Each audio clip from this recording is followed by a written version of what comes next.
Hello, and g'day. Welcome to our fifth webinar for the Autism Month webinar series for the Autism CRC for 2021. I'm Andrew Whitehouse. I'm so lucky to be associated with the Autism CRC, and I'm really pleased to be the MC and host today. If you've seen any more of the webinars this series, I'm sorry that you have to endure me again, but I will be very brief, I promise. We're holding 6 webinars across Autism Month, and to improve understanding about autism and to share some of the Autism CRC's findings. That's across our 3 programs of early childhood, school years, as well as adulthood. This morning's webinar focuses on something that I've been really looking forward to hearing, and that's autism in the workplace. And tomorrow we're going to have a panel discussion featuring 3 autistic scholars on a different topic. The webinar series has also featured webinars on writing and transitions, health assessment and diagnosis, evidence for early interventions, and community-led autism research priorities. And I've really thoroughly enjoyed them all. It's been great fun. If you've missed any of these, don't worry. We'll be making the recordings available on the website as well as on the YouTube channels within the next 4 weeks. And I'm sure the team will be working to make it even sooner than that. Before we get started today, what I'd like to do is to acknowledge that I'm in Perth, sunny Perth at the moment, and that's the traditional owners of the land of the Whadjuk people of the Noongar Nation, and I respect their elders past, present and emerging, and just note how much I've benefited personally from the wisdom of the elders that at the place that I work at, and that's the Telethon Kids Institute. Rightio. Today's websites, I'm going to be letting you know that we have the opportunity to submit questions. That's the icon down the bottom. That's the one with the 2 speech bubbles titled Q&A. Put all your questions in there and hopefully we'll have enough time to get back to you and ask a range of questions. You can do that at any time starting right now, including asking, why is this guy talking so much? So on to today's topic. At the Autism CRC, our vision is to see autistic people empowered to use their diverse skills and interests. Meaningful employment plays a crucial role, absolutely crucial role in achieving this vision. But unfortunately, more than 1/3 of autistic adults are unemployed and many more are even underemployed, which is something that we also need to take note of. This is why employment of autistic adults, including barriers and enablers, has been a focus and an ongoing focus of the Autism CRC. We have a jam-packed agenda. It's like sardines on this webinar today, but that's because we have so much to talk to you about and we've all got rock stars to present for us today. Today we're going to hear from Professor Sonya Girdler, a bit of a rock star in Perth, as well as Professor Charmine Hartel and Associate Professor Krzeminska about a number of Autism CRC research projects and resources focused on autism in the workplace. We'll then hear from autistic employees Daniel Slaven and Darien Judge about their experiences in the workplace and their evidence for employers. So our first presentation today, on to Sonya. Professor Sonya Girdler is an Autism CRC Program Director for the Adult Program. That's the 3rd program, and is also Director of the Curtin Autism Research Group at Curtin University. And check out all of their work. It's absolutely fantastic. I'm sure you can Google it. Sonya is here to tell us about the research that underpins the Integrated Employment Success Tool for Employers, which is due to be released very soon. Unfortunately, Sonya's been double booked, so she's not going to be able to stay for the Q&A session at the end, but please do pop in Q&A questions in the Q&A box below and we'll make sure that she gets them. So without further delay, all of us are going to turn off our webcam and we'll pass it on to Sonya. Over to you, Sonya. Thank you, Andrew. I'll just share my screen and get my presentation started. Here we go. This is always the bit where you pray where everything works. There we go. And we're all good to go. Okay, good morning, everyone. I'm really excited to present to you today some of our work looking at evaluating the effectiveness of an autism-specific workplace tool, or affectionately known as the IEST. And as Andrew was saying, employment is a highly desirable social achievement for most individuals, including those on the autism spectrum. Work facilitates economic independence, engenders a sense of purpose and accomplishment, and provides opportunities for socialisation and a mechanism through which we can contribute to society. And for many, work even contributes quite significantly to their identity. How many times do you meet someone at a party and the first question that you ask is, what do you do for work? However, when it comes to employment for people with disability, Australia has one of the lowest rates of employment, with autistic individuals underrepresented in employment, even in comparison to other disability groups. In Australia, the unemployment rate for autistic individuals of working age between 15 and 64 years is only 32%. In comparison, for 10% of individuals with disabilities and 6% for individuals without disabilities. So that's the unemployment rate. So nearly a third of autistic individuals are actually unemployed. Despite autistic individuals having much to contribute to society, their employment outcomes are particularly poor, even compared to those with other disabilities. Due to their social, communicative, and cognitive difficulties, autistic people may experience unique challenges finding and maintaining competitive employment. This may include difficulties promoting themselves in an interview, holding reciprocal conversations, integrating into a social network, or adjusting to new work environments and responding flexibly to changes in the workplace. In contrast, autistic individuals have many unique strengths, and they may perform well at jobs that require systematic information processing, a high degree of visual accuracy, precise and technical abilities, and increased concentration abilities. While many of these attributes are attractive qualities to employers, the difficulties they experience, rather than the actual job performance, are often the origin of their workplace challenges, resulting in poor employment outcomes. Research into adult outcomes in autism and associated interventions has predominantly focused on impairment-related challenges and improving social functioning. While this is beneficial in improving employment outcomes, there has been a lack of consideration into the impact of social and environmental factors on employment. There are many environmental factors that impact on employment outcomes for autistic individuals, and these include a lack of transition planning, a lack of autism awareness in the workplace, employer attitudes, aspects of the work environment, and a lack of autism-specific support services.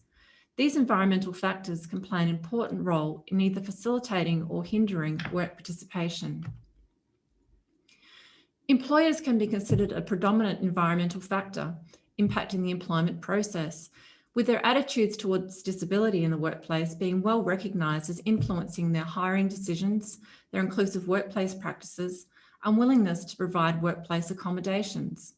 While employer attitudes are often underpinned by misperceptions and a lack of knowledge regarding autism, many may also lack the confidence in their ability to manage and support employees with autism and implement appropriate and effective workplace modifications. Consequently, many employers feel uncertain and unprepared in identifying potential workplace challenges and approaching their autistic employees in relation to their specific support needs.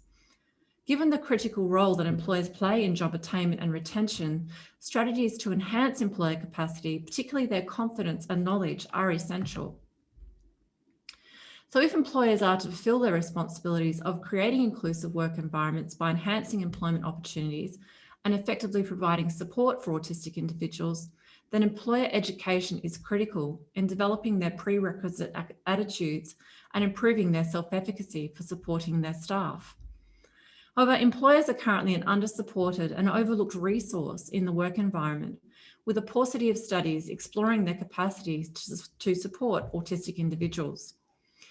In response to this need, an autism-specific workplace tool was developed with the following aim: to understand the effectiveness of an autism-specific workplace tool in improving employers' self-efficacy and knowledge in modifying the work environment to meet the specific needs of their autistic employees.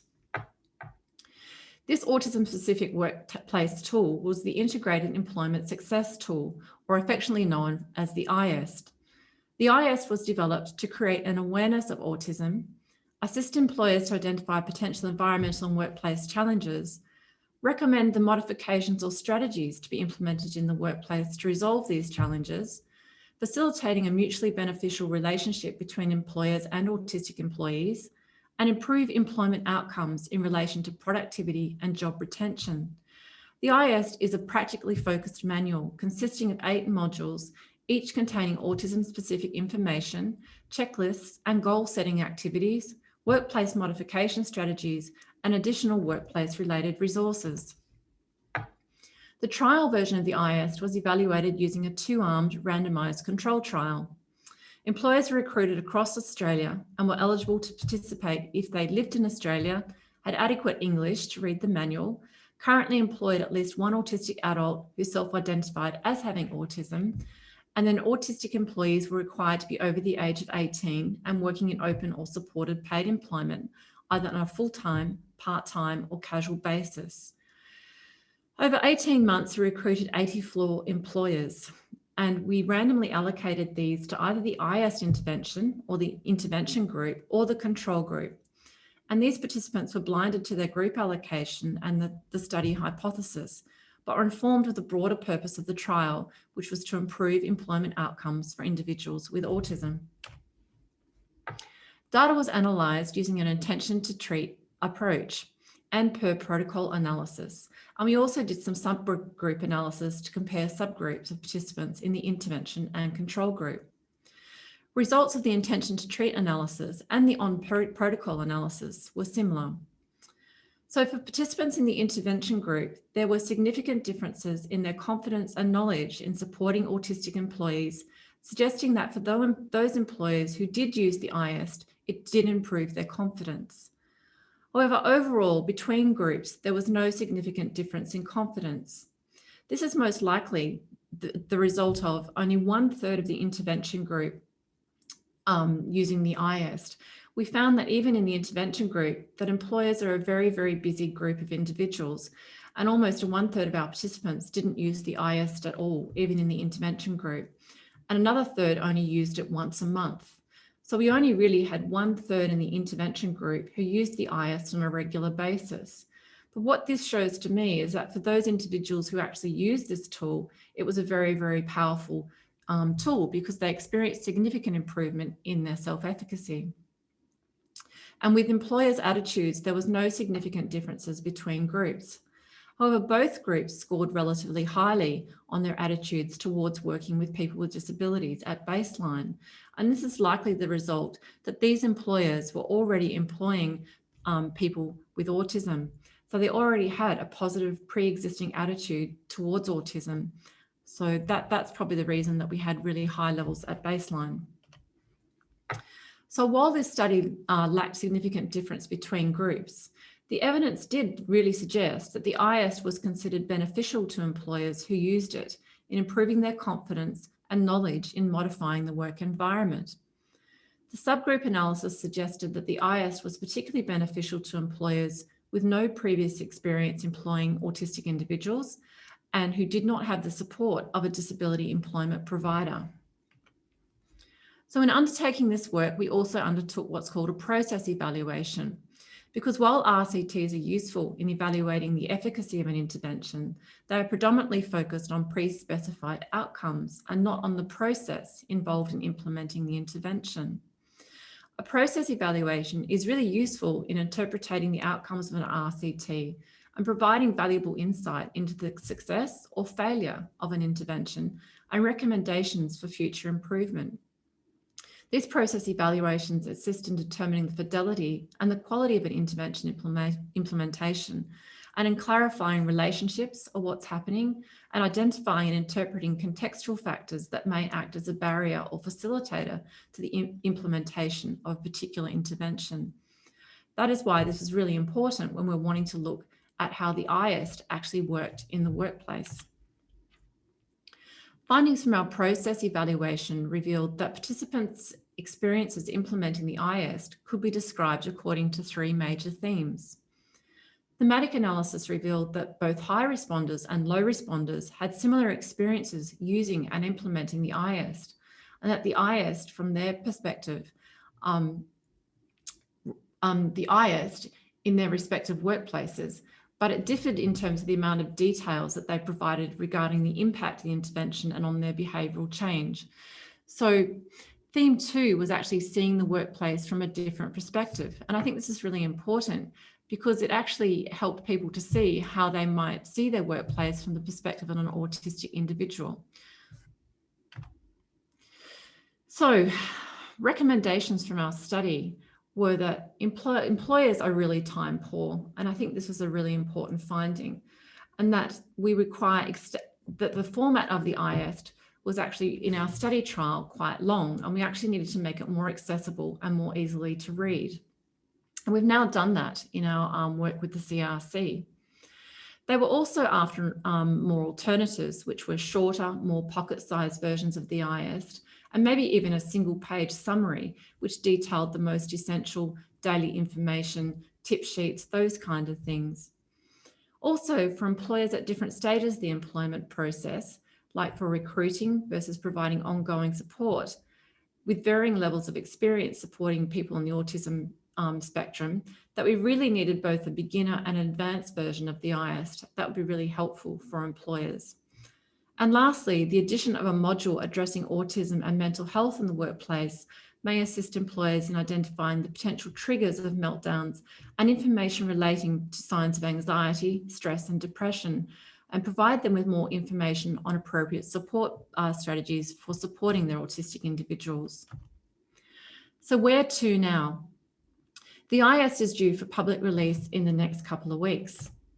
The final product includes a decision tree to help identify the stage of employment and what stage of the employment process people are at, checklists and goal-setting activities, and it steps people through the workplace modification process. So there's a few more checklists and helpful tips in regards to the workplace modification process. There are strategies on how to provide ongoing support to employees, including supporting mental health. We have downloadable templates and interactive links. And there's also external links for online resources on how to get more support for autistic employees.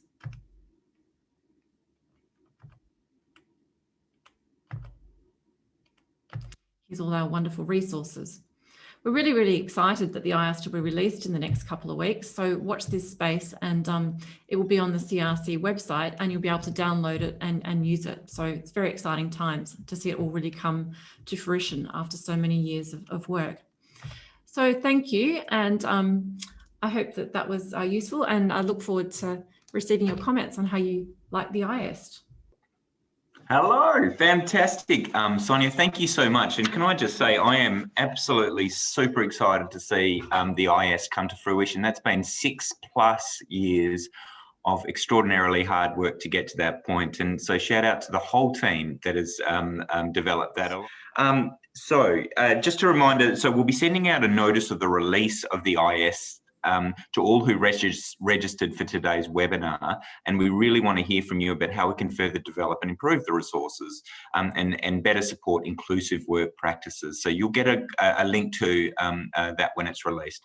Thanks again, Sonia. That was a terrific presentation. And just a reminder, please do pop questions in the Q&A two speech bubbles down below, and we'll get to them at the end. So our next presentation will be Professor Charmine Hartel from Monash University School of Management and Associate Professor Anna Krzeminska from Macquarie University's Department of Management. They'll pop on their screen now, and Charmine and Anna are here to share the results of the first large-scale global quantitative study in the area of autism employment. The purpose of this global study, not an easy feat, was to investigate the challenges, learnings and best practices organisations have in sustaining and scaling skilled autism employment. It's not just important, this is critical to how we can create systems-wide change. I can't wait to hear more about it, and without further ado, I'll throw to Anna and Charmine, whoever will speak off first. Thanks, Andrew. Yeah, we're very delighted to be able to present our findings, and we're also very excited. Let me just quickly share my screen so I can jump into the first section of our presentation. As you've already mentioned, Andrew, so this was a big undertaking with the global reach, and we did this because we know that there is a lot of research out there, and a lot of it has been qualitative in nature, so looking at single organizations, smaller cases. And so we really wanted to see, because it has been such a global movement as well, what's the more global findings that we can draw from asking the leading employers in the space about sort of their best practices, challenges and learnings from employing autistic people. So we were lucky enough to have almost 170 individuals from 33 organizations, 12 countries, 5 continents that have responded to our survey. This is comprised of different types of organizations, so large multinational corporations, governments, social enterprises, and sort of other types of organizations, nonprofits. And we made sure that we had a what we call a 360-degree view. So we asked not just the autistic individuals, but also the co-workers, supervisors, HR managers, and executive or program directors of autism, of the Autism Employment Program, if they had such a program in their organization. And I think what really excites me about this is that we have a little bit of myth busting. And of course, please be mindful that, there's a very long report that we've done in a very detailed report, because there is so much of, so many interesting findings coming from this study. And we're just going to be able to really highlight a few aspects. And I invite everybody to go to the website, the ACSC website, which features the full study, but also the executive report and the study highlights. So just to highlight a few things, I'll be going through the myth busting, and then we'll pass on to Charmine for the implications for future research. And I'd like to highlight a few things when it comes to the surprising findings we found about the recruitment practices, full-time employment and adjustment compared to neurotypical colleagues. And so first of all, I thought what was really interesting is that, we traditionally think of, the recruitment practices and organizations that have been leading in this space is that individual interviews, the traditional, job interview is actually not very suitable for autistic employees or candidates. And what we actually found is that in our sample, this was actually rated, the individual interview was rated as the most helpful recruitment practices in the organizations for both female and male employees. So we were quite surprised about that, because it really goes to show that that if done well, and we of course I think we have to note that the organizations we were part of our data collection are also leaders in the space. So we do assume that they have adjusted their interview process in a way that it is inclusive and adjusted to autistic individuals. But if done so, it is actually the most helpful recruitment practices from the autistic people's perspective. So I think that was a very useful and novel myth-busting finding. And there is other important practices that organizations, employers can put into place, such as offering trials and tasks to be done on the job, and also communicating that the job is designed for autistic people. Also, full-time and disclosed employees rated their satisfaction with those recruitment practices as much higher than, for example, part-time employees and non-disclosed. Generally, as you can see in this little table here, and we don't have time to go into all the details, so I invite everybody to look into the report or contact us if they have any questions. There's also that females just rated, that their satisfaction with practice is a lot higher than males.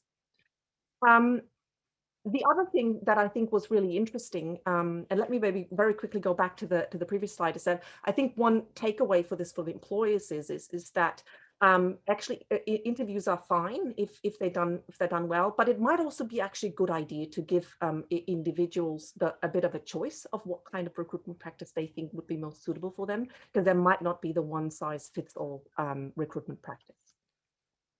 Going to the full-time employment and workplace satisfaction is that I think there is also a perception out there that autistic employees may not be able to or enjoy full-time work. And our study clearly shows that actually they do, that full-time employment full-time employed autistic workers are actually more satisfied with the work environment features and with generally organizational practices than part-time autistic workers, and they report more positive experiences of workplace inclusion than their part-time counterparts. And I think this is important to note, because in our data still we could see that despite we were looking at leaders in the space of autism employment, we can see that only 24% of our autistic respondents had ongoing full-time employment.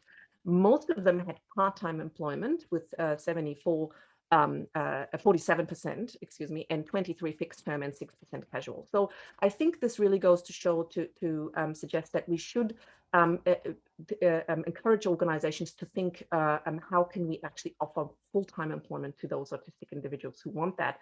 And it's more about the practices in place that support that, rather than offering part-time employment, which is not necessarily the better option. You can also see that full-time employees feel more secure in their jobs. than part-time employee, and particularly protection against, excessive work hours and a fair employment contract received the highest rating among those with full-time employment in particular. And the third thing I guess I want to highlight is that when it comes to adjustments, and it goes a little bit to what Sonya was alluding to in her presentation, so a lot of, I guess, presumptions among employers, particularly those that haven't employed autistic people yet, is that there will be a whole lot of cost and risk and adjustments and accommodations that they will need to offer those individuals. But the reality from our data is that that's actually not correct. Overwhelmingly, actually, both autistic and non-autistic employees requested and also were granted the same type of adjustments. There is also really minor differences where, for example, autistic individuals were provided more often an access to a job coach and were requesting customized job design more often than their neurotypical colleagues. But the neurotypical colleagues, on the other hand, had other requests for accommodation that they highlighted, which is, job autonomy and good ergonomics that they requested more than non-autistic employees. And I think this is an important takeaway, particularly for those employers who are just starting to think about employing autistic individuals and are maybe worried about the type of cost and accommodation that might bring, is that it's actually not a real concern, because we really need to think about the spectrum also of all our employees, and that everybody needs some level, or most people need some level of adjustment to be able to perform best in their work. And autistic people just may need different things than neurotypical people or people with other disabilities. And I think that's a really important finding. And I will now hand over to Charmine to talk about the individual and contextual differences. Thanks, Anna. So one of the another really exciting finding out of this research was sort of kind of confirming the sort of mantra that we, everyone would be familiar with related to the autism community, which is, if you've met one autistic person, you've met one autistic person. And the reality is that, all people have their individual differences. They have, and if individuals that are on the spectrum also have, other elements, unique characteristics to them. And we certainly found some very interesting findings here. So for example, Anna's pointed out a few of those. If we looked at the difference between full-time or part-time employees, we see that the autistic employees that are full-time are more secure and satisfied than those that are part-time. We also saw that when we were looking at things like caregiving roles, that autistic individuals with caregiving roles, they needed, as would be the case for their neurotypical counterparts, more support related to those caregiving activities. So it's important to, I guess part of this is not to forget about, the other characteristics that make up an individual. An individual is not just, let's say, their autism, but they have other sort of characteristics in their life, individual differences. And these differences, like with also neurotypicals, are important. We do think about, individuals that have caregiving responsibilities. We do think about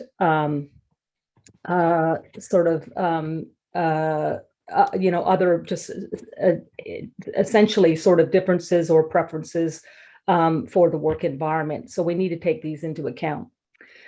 The other thing is that we saw that autistic employees report to be more satisfied with the work environment, as well as various organizational practices and adjustments when they were female, or when they were disclosed, or when they had no primary caregiving responsibilities, or when they required less than substantial support. Again, pointing out this need to take into consideration what we call intersectionality, the intersection of being on the spectrum with other types of characteristics or ways that people differ. So this is a really important thing, and I think quite interesting to see that in this case, that women autistic employees are more satisfied with their work environment than men autistic employees. The idea with the disclosure is an important one because it suggests that potentially that there's in disclosing, as we find with other populations, that disclosure can, for one, let one feel more authentic and also included and respected in the workplace, but potentially also feel that one is able to potentially get more of the workplace support that is needed to perform well.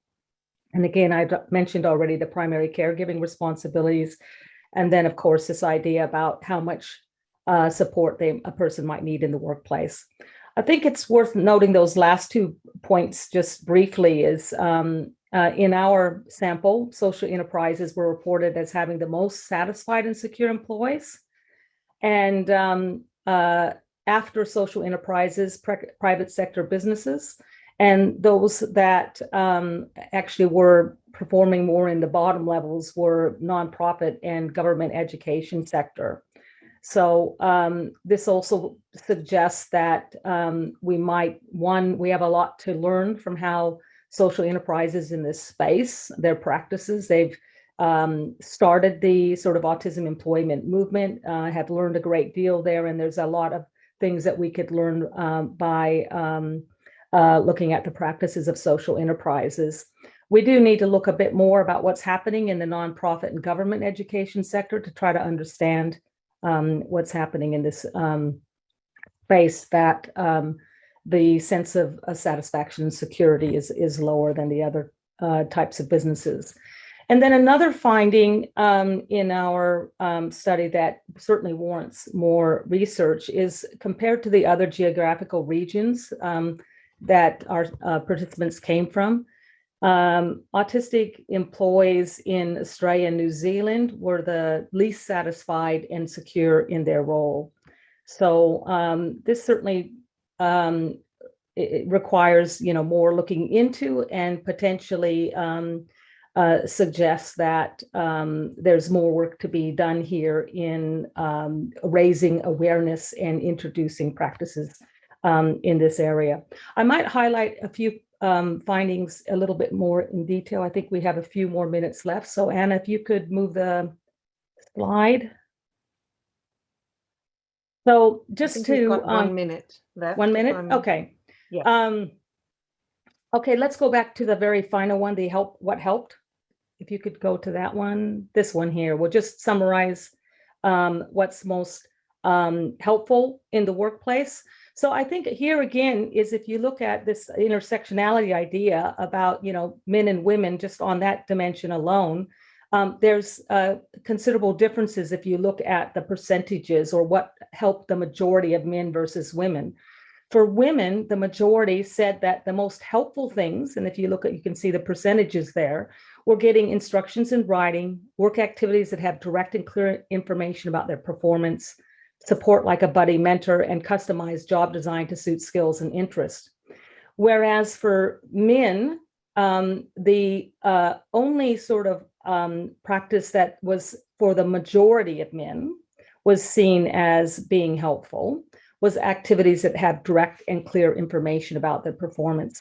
So I just kind of end on this point of, in addition to the comments that Anna made about some of the myth busting that we've had, the other really important finding from this is that we really need to look at the individual differences in employees, understand that the differences between men and women will be different, part-time and full-time employees, whether they have caregiving or not caregiving responsibilities, employees that differ in how much support that they might need in the workplace.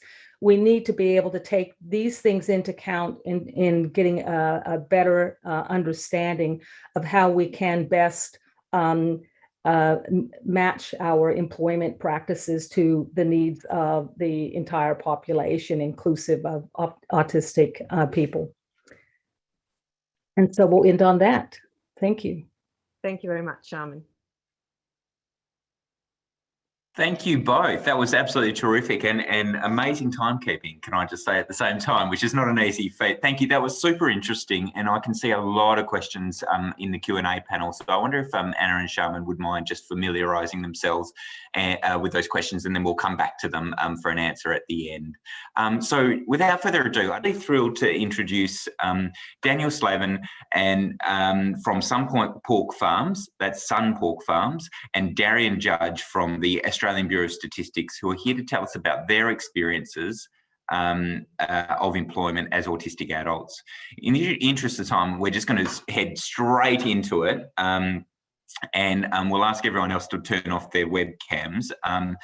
Darien, I was wondering if I could turn to you first. Would you mind just introducing yourself just introducing yourself to the people watching?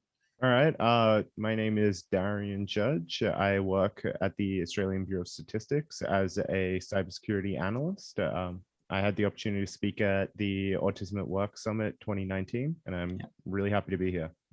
Fantastic, Darien. And how about you, Daniel? Would you mind introducing yourself, please? Hi, my name is Daniel Slaven, and I work at SunPork Piggery as a piggery attendant. And yeah, I was at the Autism Summit too back in 2019. Fantastic. Daniel, I might head to a question to you first. Were there any aspects of the recruitment process for your current job that made the process better for you? Yeah, there were a few different aspects to the recruitment process. Like, instead of a full-on interview or anything like that, like, we started off with a traineeship. Well, we started off with a workshop that introduced us to the aspects of the piggery, like the penning, the equipment, as well as discussion of the animals themselves. And then we headed into a 2-week traineeship where we worked in these environments, practice the equipment, as well as the different duties that came along with working with animals or more generally pigs themselves. Yeah, so that made the recruitment for me as well as a few other people a lot more easier. Yeah. Fantastic. Thank you, Daniel. That's really really informative to hear. How about you, Darien? Were there aspects of the recruitment process for the current job that made the process better for you? Yeah, so for me personally, I won't get too deep into it, but as an autistic person, I felt a lot of pushback growing up, and I got a lot of negativity, so I didn't have much self-esteem. Combine that with some comorbid mental illness like depression and anxiety, I found it really hard to break into the workforce. But because of Specialistone, I was given the opportunity to get into the workforce by applying for a program where we came in and we demonstrated our skills in various ways, hands-on methods, as well as presenting, I would say, speeches, and also kind of what we could give creativity-wise. It was very interesting, and you'd have to sit down with me for 30 minutes longer to actually discuss the entire program. But I think it was a really great opportunity because it kind of got rid of a lot of the anxiety for a lot of the people attending, especially myself, and it kind of bridged that gap of, am I ready? And I do want this independence that having a job gives you. Yeah. So I really appreciated it. That's terrific. It's great to hear. And Darien, while we're talking to you, I'll ask the question about what are some of the things that you think all employers should do to support employees who are on the autism spectrum? So I honestly think that there are a lot of things that employers can do to support everyone, not just people on the spectrum, but specifically for those on the spectrum. I think that we should encourage people to communicate when they feel uncomfortable, not like with other people or other coworkers, but in their actual environment. Because for a lot of people, being in a room that's adjacent to a room with running water, taps, it can cause sensory overload, or over the course of 7 hours, it can just really wear you down. And then you have your employee going home and having to spend their entire time at home just recovering so they can come back to work the next day. You have things like fluorescent lights, flickering, and they have a hum to them that not everyone can hear, but a lot of people on spectrum actually do hear this, and it causes them essentially like migraine symptoms because it's just constant and draining. Other things being the harsh light from windows without blinds, or the constant noise and chatter of an open plan building. I think things like noise canceling headphones are fantastic for everything, not just the workplace.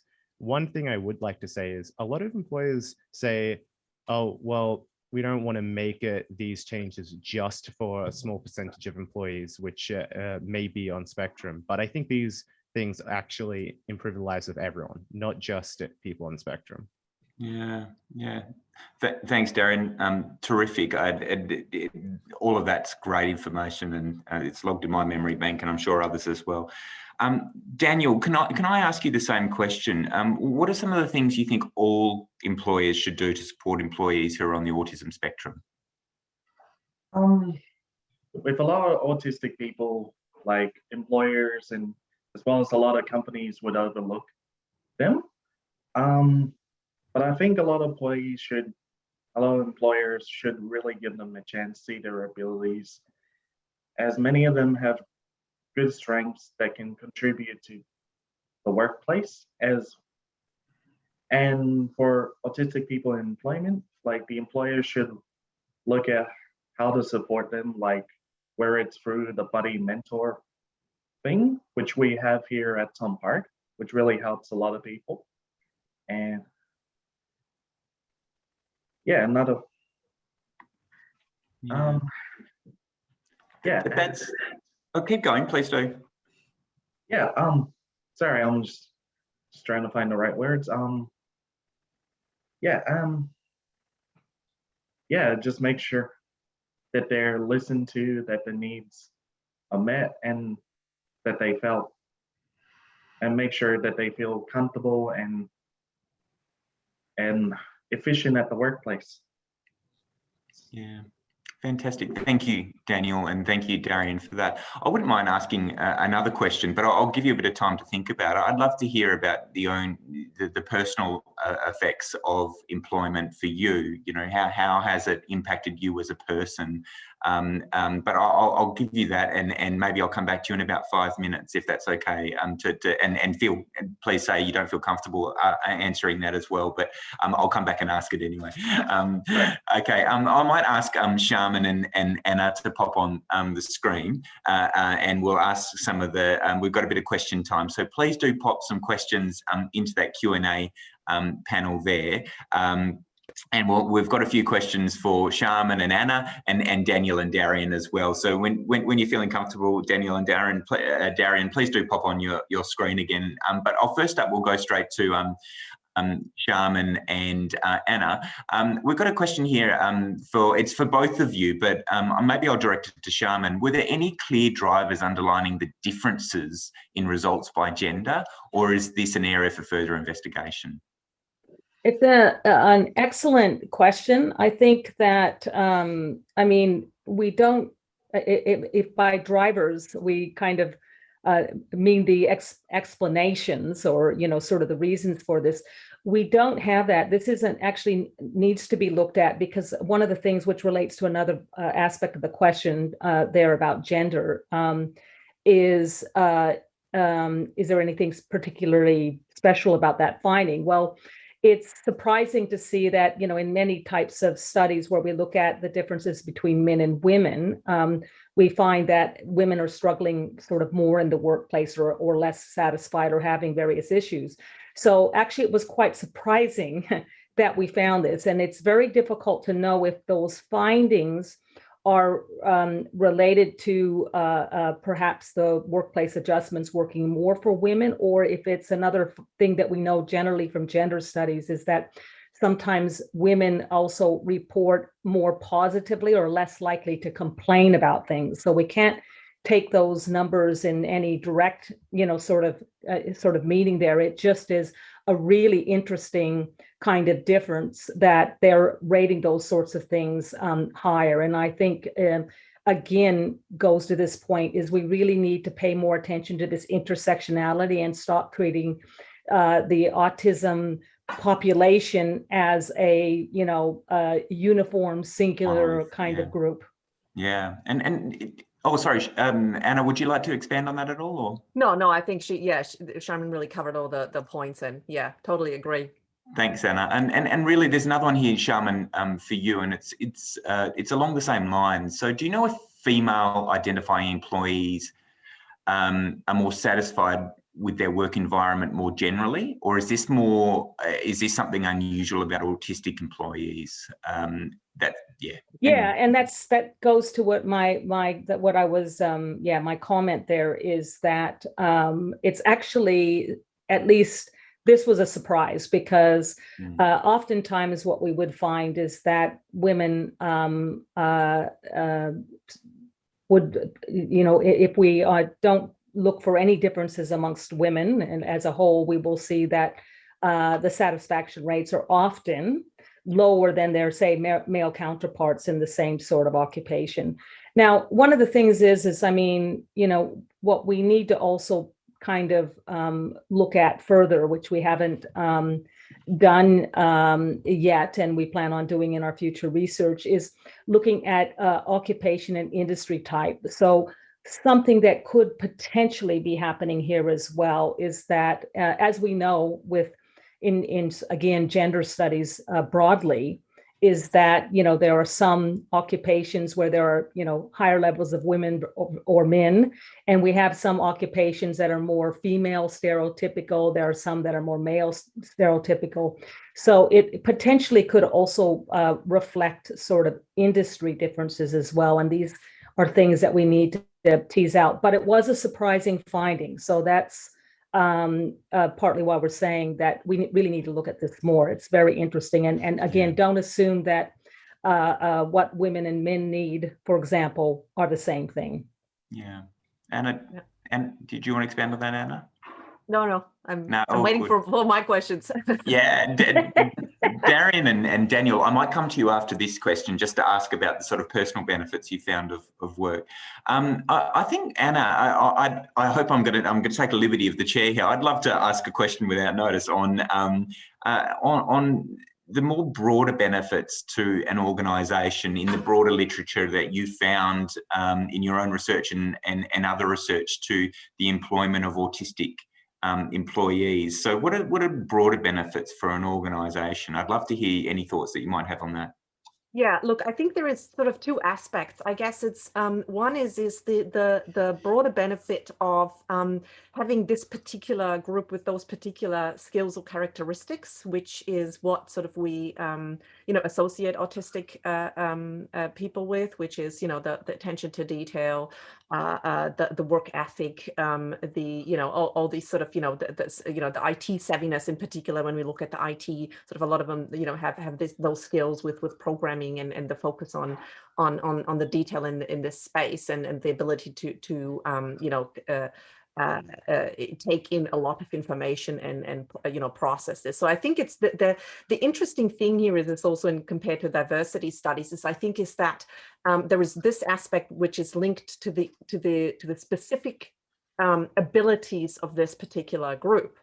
And then, of course, comes what has also traditionally been argued in broader diversity studies, which means that it's the diversity aspect which is beneficial to organizations because it improves the innovativeness. It's more, it usually leads to more creative solutions if we have different people who think differently, come from different perspectives to a problem, and that includes, of course, gender, ethnicity, age, different types of characteristics. Yeah. But I think what is unusual in this particular aspect is that other than in previous diversity research, there was more the focus on the diversity per se, right? So the bringing in, so it wasn't argued that females or older people or, you know, people from, you know, a particular race or ethnicity have particular specific abilities that we associate with them as a whole group, but it was more the diversity aspect. But with the autistic people, we actually have this on top of it, so that we have the diversity and their particular skills. Fantastic. Thank you so much for that. That's terrific. Really, really interesting. Darien, I might throw to you and just ask, do you feel comfortable expanding upon some of the personal benefits that you've received through work? Yeah, sure. So I guess it comes back a little bit as well to how I was, how I experienced growing up. So for me, like I said, I had a very low confidence. At one stage of my life, I was homeless. So during year 11 and 12, I was homeless, and I still ended up getting my year 12 certificate, which I'm very proud of. But after that point, I needed to take a lot of time to work on myself and I guess recover from a lot of the trauma that I experienced. And it was during that stage where I feel that I did end up losing a lot of independence, because I was very isolated, and I was still struggling with a lot of those issues. Getting a job actually did give me a lot of independence back. And even though I was committing a lot more time to commuting, going to a building and sitting there all day long, I was able to find a lot more meaning and value in my time away from work as well. So I enjoyed my time outside of work.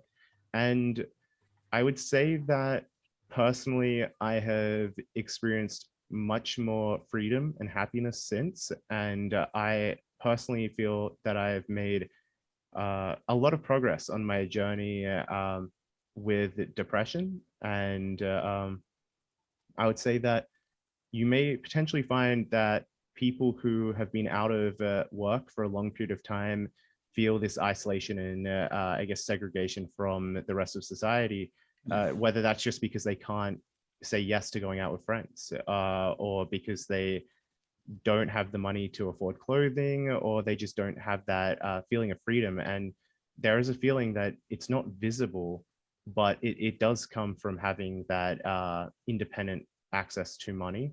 Yeah. So I would say that you might find that a lot of people actually feel that they're recovering from depression or severe anxiety by finding employment. And I personally have experienced that. Darien, thank you. That's just a fantastic and candid answer, and I really appreciate you sharing that. One thing that sort of resonated with me was that, you know, two human drivers are purpose and belonging, and we often focus on purpose in terms of work, but for many, if not most of us, there's an element of belonging that comes along with work. Our people, you know, people we know, and that's not a bad thing. That's just a reality, and so I think you know, employment does hit both of those things, and it's real. I think you just explained that beautifully. Daniel, do you feel comfortable answering more about the more personal benefits of the broader personal benefits of employment? Yeah, certainly. Well, before I got this job, I mostly stayed at home, and during primary school and high school, I didn't really have a lot of friends and didn't develop that socially, and didn't develop independently as well. Like after I left high school, I struggled to find a job, and trying to find independence, and yeah, just find that, like people said, like find that purpose and drive. Yeah.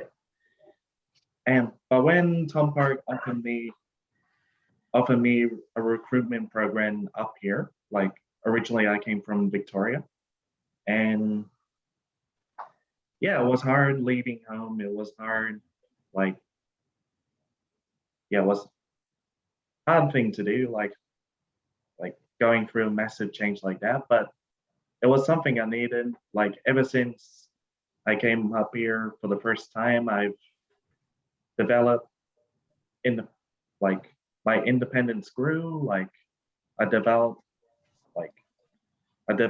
socially better, like social skills have gotten better, and I'm able to do a lot more things, like since getting a job, like travel to places I've never been and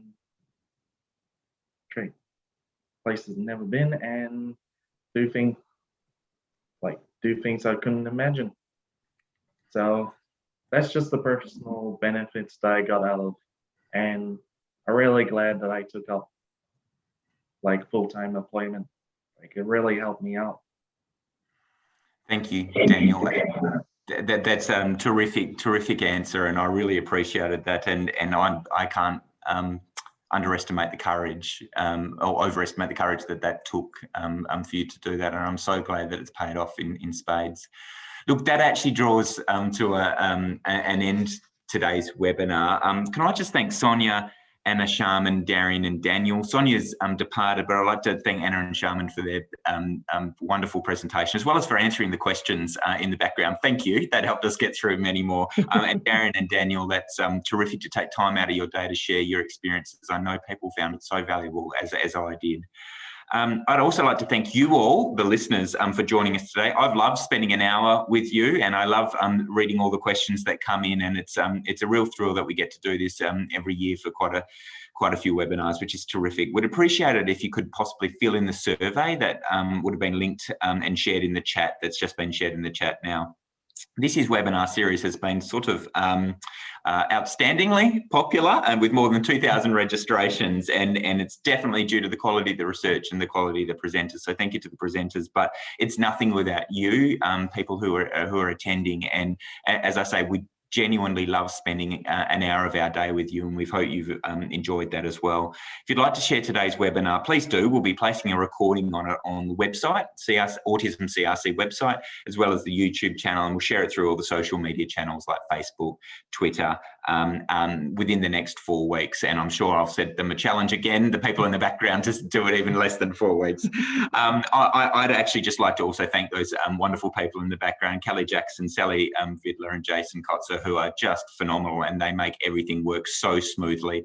They are as much the heroes of this as anyone, so thank you guys.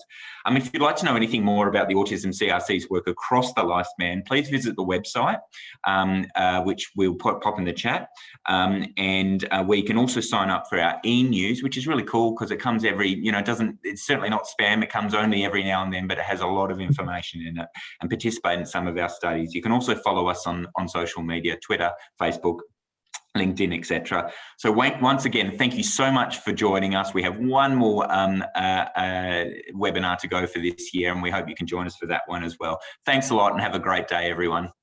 Thank you, Andrew. Thank you, Autism CRC, Yeah, and thank everybody you. else on this webinar. Bye.